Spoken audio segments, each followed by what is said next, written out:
اهلا وسهلا بكل زوار موقع اف اكس سيرفر. كما احب ارحب بيكم جميعا.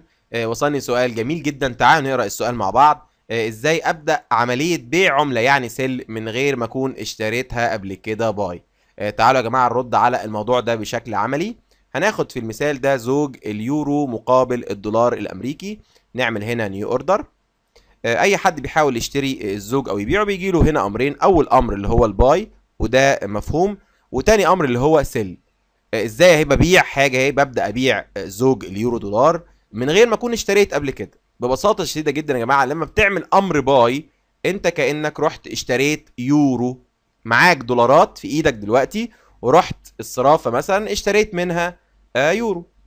دي اول حاجه، دي مفهومه جدا، وبتستنى لما سعر اليورو يكون اعلى او اغلى من الدولار وتبدا تغيره مره تانية وبيحصل عندك الربح. اما السيل ان ازاي هبيع حاجه مش عندي، لا، احنا هنا مش بنعمل سيل بنبيع حاجه مش عندنا، احنا بنشتري العمله التانية اللي هي الدولار بقى.